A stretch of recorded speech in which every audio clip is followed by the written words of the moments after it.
नमस्कार दोस्तों, हिंदी व्याकरण के अंतर्गत इस क्लास में आज कारक का कवर करेंगे।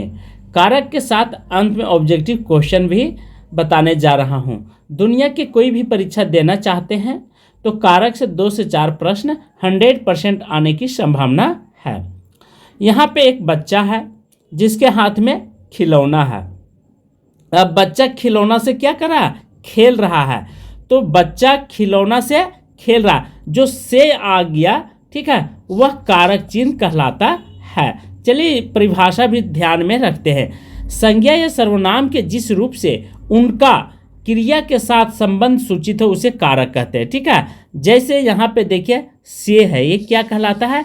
कारक। और यही कारक जो है से आगे चलकर कारक चिन्ह कहलाने लग जाता है। इन दो परिभाषाओं का अर्थ यह हुआ, जो संज्ञा या सर्वनाम के आगे, ठीक है, देखिए संज्ञा और सर्वनाम के आगे लगा हुआ है, तो जब ने से को आदि विभक्तियां लगी रहती तो उनका ही रूप क्या कहलाता है? कारक कहलाता है। एकदम सटीक डिफिनेशन है, कोई रटने की जरूरत नहीं है। कारक को प्रसर्ग भी बोला जाता है, क्योंकि विभिन्न राज्यों में प्रसर्ग के रूप में भी इसे जाना जाता है। कारक का एकदम शॉर्ट में नियम कानून सब समझ लीजिए। जैसे कर्ता ने, इसका विभक्ति क्या होता है? ने होता है, और यह काम करने वाला होता है, उसको कर्ता कहते हैं। कर्म किसे कहते हैं? तो इसका विभक्ति चिन्ह को होता है और शून्य भी होता है। ठीक है, ये भी ध्यान रखेंगे। उसके बाद जिस पर काम का प्रभाव पड़ता है उसे कर्म कहते हैं। करण कारक से द्वारा होता है इसका विभक्ति, जिसके द्वारा कर्ता का काम करे, और संप्रदान को के लिए, जिसके लिए क्रिया किया जाए। अपदान से अलग होता है, जिससे अलगाव हो, और संबंध काके की नानेनी रारेरी अन्य पदों से संबंध। अधिकरण में पर और क्रिया का आधार होता है। संबोधन कारक में हे हो अरे, किसी को पुकारने के काम आवे। ठीक है, जैसे ए जी कहाँ जा रहे, जैसे आपके भाभी हैं वो बोलते होंगे ए जी कहाँ जा रहे हैं, तो वहाँ पे संबोधन कारक छिपा हुआ रहता है। प्रसर्ग और कारक सेम चीज होता है। ठीक है, तो वाक्य ने को और पर का प्रयोग हुआ वह कारक चिन्ह कहलाता है। फिर से समझ लीजिए, मैं इसीलिए बार बार डिफिनेशन को ध्यान दे रहा हूँ कि ताकि आपको समझ आ जाए। जैसे इसका फिर से विभक्ति कितने होते हैं? ये 8 प्रकार के होते हैं। ठीक है, ये पहले भी बताया था। कर्ता ने कर्म को करण, और संप्रदान को के लिए अपदान से अलग, और संबंध काके की नाने अधिकरण में पर, और संबोधन शून्य विभक्ति। विभक्तियां 2 प्रकार की होती है। कौन कौन? विशिष्ट विभक्तियां और एक संलिष्ट विभक्तियां। जो संज्ञा के साथ विभक्ति आती है, ठीक है, संज्ञा के साथ लगने वाला विभक्ति वह विशिष्ट विभक्ति होता है, और जो सर्वनाम के साथ विभक्ति लगती है वह संलिष्ट विभक्ति कहते हैं। कर्ता कारक, इसमें 2 विभक्तियां रहती है, एक ने भी रहेगा, और ध्यान रखेंगे आप शून्य विभक्ति भी छिपी हुई रहती है। जिस वाक्य के शब्द काम करने वाले के अर्थ में आता है उसे कर्ता कहते हैं, अर्थात क्रिया के साथ। जो वाक्य में, ठीक है, क्रिया को करता है उसे कर्ता कारक कहते हैं। क्या कहते हैं? कर्ता कारक। ठीक है, फिर से देखिए इंपॉर्टेंट डिफिनेशन है। जो वाक्य में क्रिया को करता है, क्या करता है? क्रिया को करता है, उसे कर्ता कारक कहते हैं। जैसे मोहन खाता है, तो खाने का काम कौन कर रहा है? मोहन कर रहा है, तो ये कर्ता हो गया। टीचर ने आज मुझे पीटा, तो पीटने का काम किसने किया? टीचर ने किया। चित्र के माध्यम से देख लीजिए, यहाँ पे टीचर बच्चों को पीट रहे हैं, तो पीटने के काम, ठीक है, किसके द्वारा संपन्न हुआ? किसके द्वारा किया गया? तो वह टीचर के द्वारा। तो ये हो गया कर्ता। बालक ने कुत्ते को मारा, मारने के काम कुत्ते किसके द्वारा हुआ? तो बालक के द्वारा। तो यहाँ देखिए लगा हुआ को, तो अंत में देखना है। ठीक है, पीने के काम, ठीक है, ये कर्ता चिन्ह कहलाता है। वर्ल्ड कप, यहाँ पर भी ने, धोनी ने वर्ल्ड कप जीता, तो देखिए ये क्या हो गया? ने कर्ता कारक, और धोनी जो हो गया ये कर्ता हो गया है। ने विभक्ति चिन्ह का वर्तमान एक अपवाद में भी है, जो कि वर्तमान काल और भविष्य काल में अकर्मक क्रिया के साथ किसका? ने का प्रयोग नहीं होता है। यहाँ पे नहीं के बाद किया है, तो इतना चीज आप ध्यान रखेंगे। सेकेंड है कर्म कारक। इसका विभक्ति क्या होता है? शून्य और को भी होता है।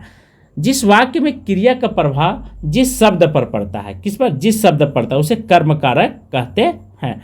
जैसे यहाँ पे इसकी विभक्ति क्या होता है? को। जैसे मोदी ने आतंकवादी को मारा, ठीक है, तो प्रभाव पूछ रहा है, क्रिया का प्रभाव, ठीक है, तो मारने का काम किसके द्वारा हुआ? आतंकवादियों के द्वारा हुआ, ठीक है। जिस वाक्य में क्रिया का प्रभाव, तो मरा कौन? आतंकवादी।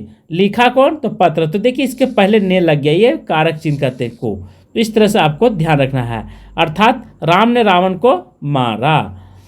फिर सीता ने फल खाती, यहाँ शून्य विभक्ति है, यहाँ पता नहीं। यदि इसी का और विस्तार से बताएंगे, सीता ने फल को खाई, तो ये हो जाएगा सीधा, यहाँ को विभक्ति छिपा हुआ है, ठीक है। तो उसने पत्र लिखा, उसने पत्र को लिखा, क्या होगा? उसने पत्र को लिखा। तो ऐसे भी रहेगा सेंटेंस को, जरूरी नहीं कि को नहीं रहने के बाद वह कर्म कारक नहीं होगा, बल्कि होगा, ठीक है, कर्म कारक होगा। मैंने बताया था कर्म कारक का शून्य विभक्ति भी छिपा हुआ रहता है। तो अर्थात जिस वाक्य में क्रिया का प्रभाव मतलब फल पड़े, ठीक है, असर करे, उसमें परिवर्तन लावे, वह शब्द क्या कहलाता है? कर्म कारक कहलाता है, ठीक है, क्रिया का प्रभाव जिस शब्द पर। जैसे नोट कर लीजिएगा, को विभक्ति का प्रयोग, ठीक है, चिन्ह निर्जीव कर्म के साथ नहीं होता है। जैसे दूध दूहना, ठीक है, निम्नलिखित है, दूध दूहना, आज मांगना, यहाँ पर भी को विभक्ति नहीं होगा। पक पकाना, यहाँ पर भी को विभक्ति का प्रयोग नहीं होगा। दंडित करना, यहाँ भी को का विभक्ति। चुनने के लिए, बोलना, ले जाना, चुराना, बुलाना, भागना। जैसे चोर पैसा लेकर चुरा रहा है, चोरी लेकर के भाग रहा है, तो वहाँ पे कोई विभक्ति नहीं होगा, ठीक है। सुलाना, कोसना, पुकारना, जमाना, यहाँ पर भी कोई विभक्ति नहीं होगा। गत्यार्थ योग के लिए, जानने के लिए, यहाँ पर भी कोई विभक्ति का प्रयोग नहीं किया जाएगा। करण, इससे यह द्वारा होता है। क्रिया करते समय कर्ता जिस साधन का प्रयोग करता है, क्या करता है? जिस साधन का प्रयोग करता है। चलिए चित्र के माध्यम से समझते हैं, जिसका सहायता से कार्य क्या होता है? संपन्न होता है।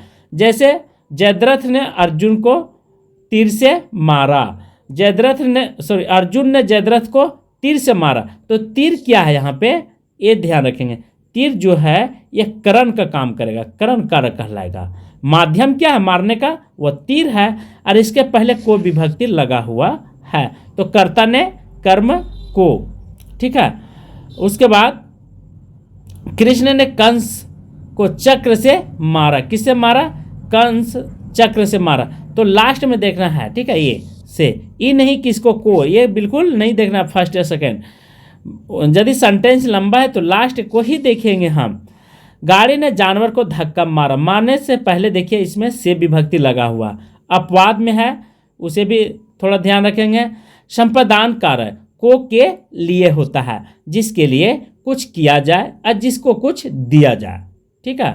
अर्थात इसका बोध कराने वाला शब्द क्या है? तो संप्रदान कारक कहते हैं। जब कर्ता किसी दूसरे के लिए कार्य, ठीक है, क्या होता है? कार्य करता है या दूसरे के लिए कुछ किया जाए, उसे संप्रदान कारक कहते हैं। जैसे हरि मोहन को रुपया देता है, उसने लड़कों को मिठाइयाँ दी। देखिए यहाँ पे है, डिफिनेशन को समझिए पहले। क्या कहता है? जिसके लिए कुछ किया जाए या किसी को कुछ लेनी देनी किया जाए, पैसा लेनी देनी क्रिया जहाँ पर भी होगा, कुछ सब्जी, कुछ फल, कुछ बुक लेने देने की बात कहेगा सेंटेंस में, वहाँ पे संप्रदान कारक कहेगा। संप्रदान का मतलब होता है दान करना। नोट, संप्रदान कारक में जहाँ दो कर्म होते हैं या देने के भाव प्रकट होते हैं, उसको को विभक्ति कहते हैं। भिखारी को भिक्षा दो, क्या होगा? भिखारी को भिक्षा दो। रविता ने सविता को पुस्तक दी, क्या दिए? रविता ने सविता को पुस्तक दी। तो यहाँ पर भी को विभक्ति होता है। अपादान कारक क्या है? इसका फॉर्मूला से या अलग होने का बोध होता है, जिस क्रिया से एक वस्तु दूसरे वस्तु से अलग होने का भाव क्या होता है? प्रकट हो, ठीक है, वे अपादान कारक कहते हैं। क्या कहता है? जिस क्रिया से एक वस्तु दूसरे वस्तु से अलग होने का भाव, जैसे, ठीक है, इसका विभक्ति चिन्ह क्या था? से अलग। सिंपल सी बात समझिए, पेड़ से पत्ते गिरते हैं, नेता बोलकर पीछे हट जाते हैं। देख लीजिए, सिंपल से ये अलग होने का बात कर रहा है। मेरा घर शहर से क्या है? दूर है। तो से विभक्ति का मतलब ये नहीं देखिएगा, विभक्ति देख करके केवल आंख मूंद करके आप यहाँ पे अपदान नहीं लगाइएगा, बल्कि ये सेंटेंस पकड़िएगा कि ये अलग होने की बात करता है या नहीं। अपवाद में जहाँ दो व्यक्तियों वस्तुओं की तुलना की जाए, ठीक है, वहाँ पे क्या होगा कि इससे अलग विभक्ति छिपी हुई है। जैसे राम सीता से अधिक सुंदर थी, ठीक है, और सीता गीता से बड़ी थी, तो यहाँ पर भी से विभक्ति अर्थात अपादान कारक होगा। संबंध कारक, जिस वाक्य में किसी वस्तु या व्यक्ति या पदार्थ एक दूसरे व्यक्ति से संबंध या उसे संबंध कारक कहते हैं, या संबंध का पता चले उसे संबंध कारक। अंशु की बहन राम है, ये सिंपल सा बात है। अपने दही को कौन खट्टा कहता है, तो यहाँ देखिए को विभक्ति लगा हुआ है अंत में, तो ये हो जाएगा संबंध कारक। अपवाद में जहाँ पर कोई वस्तु किसी को सदा के लिए न दी जाए, वहाँ संबंध कारक ही छिपा हुआ रहेगा। जैसे मैं धोबी को कपड़ा देता हूँ, सदा के लिए तो आप कपड़ा धोने के लिए नहीं दे रहे हैं, तो वह संबंध कारक ही होगा। अधिकरण कारक, में पर के ऊपर अब भीतर होता है। जिस वाक्य में क्रिया का आधार आश्रय श्रम शर्त आदि चीज़ों से लगा रहे, वह अधिकरण कारक होता है। जैसे हरि घर में रहता है, क्या रहता है, हरि घर में रहता है, तो कहाँ रहता है, आश्रय की बात कर रहा है, घर में आश्रय लिया है। बंदर पेड़ पर रहता है, तो पेड़ ये क्या है, आश्रय पता चल रहा है, आधार पता चल रहा है। मछलियाँ जल में रहती है, तो इस तरह से मछलियाँ कहाँ पे जल में रहती है, ये भी मछलियाँ कहाँ रहती है, जल में आश्रय ले करके रहती है। वह संध्या समय गंगा किनारे जाता है, किस समय, समय का पता चल रहा है, संध्या समय पता चल रहा है, ठीक है। तो इस तरह से ये बात आप ध्यान रखेंगे। संबोधन कारक क्या है, संबोधन कारक, तो संबोधन कारक में जिस क्रिया से किसी को पुकारने या सावधान अथवा संबोधन करने का भाव पाया जाए, उसे संबोधन कारक कहते हैं। विभक्ति चिन्ह क्या होता है, हे अरे ओ जी, हे भगवान मेरी रक्षा कीजिए, अरे कहाँ जा रहे हो, तो ये विभक्ति चिन्ह क्या लगा हुआ है, संबोधन का। इस तरह से हमने टोटल आपको 8 कारक के बारे में बता दिया हूँ। तो इसके बाद ऑब्जेक्टिव क्वेश्चन बताने जा रहा हूँ। फर्स्ट क्वेश्चन है, राजा सेवक को कंबल देता, वाक्य में रेखांकित पद में कौन सा कारक छिपा हुआ है। पूछा है कि राजा सेवक को क्या देता है, कंबल देता है, कर्म कारक है, संबंध कारक है, संप्रदान कारक है या कर्ता कारक है। आंसर सी जो है यह संप्रदान कारक के अंतर्गत आएगा। वह अगले साल आएगा, इस वाक्य में कौन सा कारक है, अपादान कारक, संबंध कारक, अधिकरण कारक या कर्म कारक। वह अगले साल आएगा, ये बहुत अच्छा क्वेश्चन है, इसलिए आप सभी लोग ध्यान रखेंगे।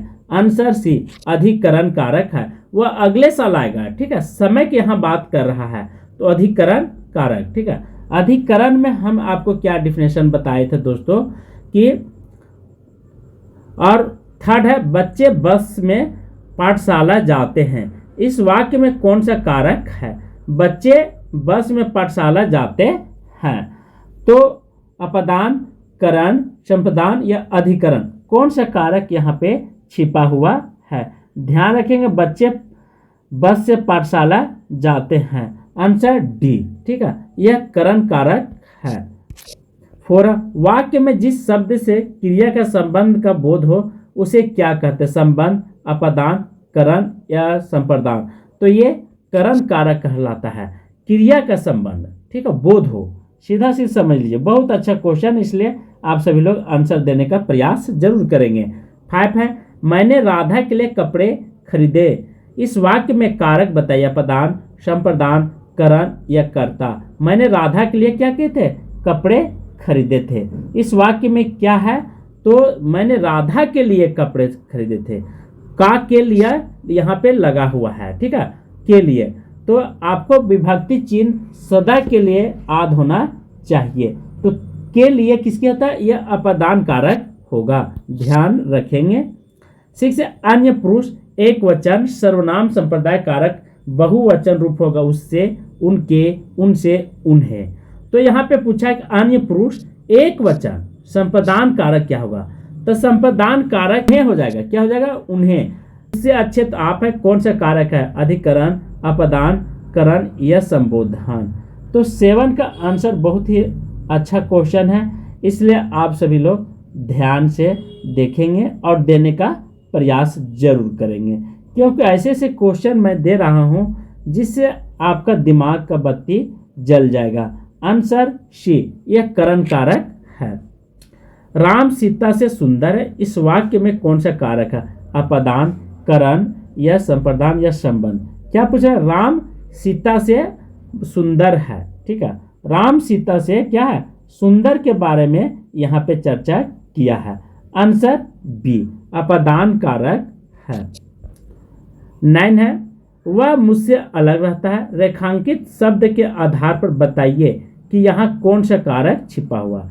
वह मुझसे अलग रहता है, करण, संप्रदान, अपदान या संबंध? तो यहाँ पे पूछ रहा है मुझसे क्या रहता है? अलग रहने की बात कर रहा है।